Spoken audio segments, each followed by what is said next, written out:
Hey everyone, this is our instructional skill acquisition video of our 4-week squash forehand program. My name is Darcy and I'm playing the role of the coach. And my name is Lachlan, and I'm playing the role of the learner for this video. This video is aimed towards a beginner to intermediate 20 to 65-year-old squash player. So, what is squash? Squash is a fast, dynamic, multi-dimensional racket sport. To be good at squash, you need to be able to make decisions, adjust your movement, position and technique to hit the ball in areas that are difficult for your opponent with the final goal of scoring points to win the match. I, Lachlan, am the learner. I'm a 20-year-old male who enjoys sport and exercise. I have experience in other sports such as table tennis, cricket and soccer, and I've played squash recreationally with my friends. But I'm motivated to improve, as my goal is to play better against my friends. And to be honest, I'm a really impatient and irritable learner.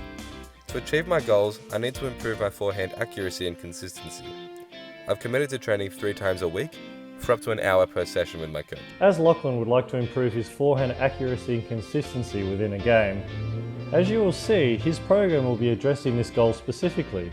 As you mentioned before, we want to work on that forehand that we've been talking about. So effectively what we want to try and do with our forehand is you want to be trying to start from the middle of the court because that's where you want to be moving from in a game.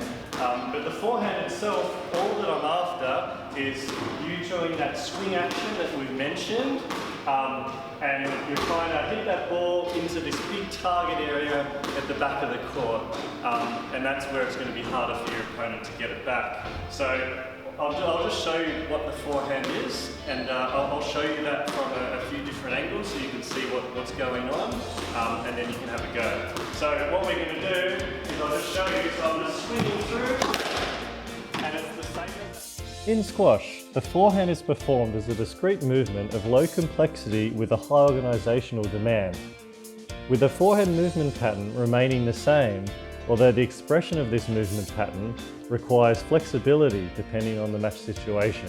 Lachlan's sporting history, personality and learning characteristics will be kept in mind throughout the program, and priority principles will be changed reactively. To implement this program, multiple strategies will be used to facilitate my forehand development. The strategies I'll run through are based off motor control and learning principles and the research on them. We'll cover these principles and be elaborating on them throughout the video. I'll now hand over to my coach to begin covering them off. The main principles we've used are as follows, but please note that these principles aren't the only ones that should or could be used. These are merely some of the appropriate principles for this learner. During Lockie's initial learning stage, the first week was programmed knowing he would be in the initial cognitive stage of learning. This is characterised by the first attempts of the forehand and development of the motor pattern. In alliance with this, a block style of practice is used to establish a technical base of the motor pattern from which we will build upon later stages in the program. As you've already witnessed within the videos, to help reinforce correct forehand mechanics, we incorporated the use of hands-on teaching. An example of which would be me throwing a sidearm throw and Darcy being more hands-on and involved throughout the process, and hands-off practice, an example of which would be hitting the tennis ball on a string and Darcy sitting back a bit more. It's best to use both methods of teaching throughout the program. How this is implemented is dependent on the learner's stage in skill development, the situation, and the best judgment of the coach. In the later stages of the program, Darcy used a more hands-off approach. He explained that a more random practice allows for the development of movement solutions within specific constraints, which can be changed and altered to promote different aspects of my learning. Another form of hands-off learning used was the type and size of the ball we practiced with. The larger and bouncier the ball increases the time available for each shot, allowing more movement time to prepare when hitting the ball. From our initial discussion, and learning that Lachlan has a history of playing cricket, this becomes an opportunity to utilise the positive transfer of the sidearm throw into the motor pattern of his swing. This will continue to be leveraged in our favour throughout his program. Cue words are specific words or phrases which prompt a specific movement pattern. Darcy used this specifically to create an external focus of attention, which would have me focus on the whole movement and how it feels rather than a limb-focused internal cue, like internally rotate and horizontally adduct your arm.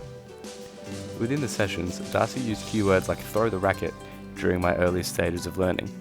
These were used to help facilitate the learning of action requirements of the forehand swing. The use of cue words such as this creates an externally focused attention rather than internally focused attention. The cue of throw your racket directs my attention towards a familiar feeling of movement rather than directing my attention towards a specific limb movement. As you mentioned that you play cricket, something that will transfer really nicely to the squash forehand is that sort of sidearm throw motion. Yep. So if you think about it, like when I throw a ball in cricket and I'm doing that sidearm throw, that's actually exactly the same action that we're going to use when we hit the ball. Unfortunately, I also displayed some negative transfer in the form of my grip. To combat this, the coach used analogies. Analogies have been validated as a useful tool in a paper by Liao and Masters on their effect on adding secondary tasks to a table tennis forehand. Darcy used the analogy of drawing a sword to ingrain a correct hand position on the racket, which you'll see we used during our initial sessions and whenever I needed a reference to remember how to correctly hold the racket. To track Lachlan's progress in a subjective manner, an accuracy and consistency test was devised. This was modified from the Hunt Squash Accuracy Test. Performing the test acted as a form of whole practice while enabling us to measure improvement. The result also acted as a marker to help dictate the drills and focus points in our future sessions. At the end of our final session, I asked Lachlan to complete the test again.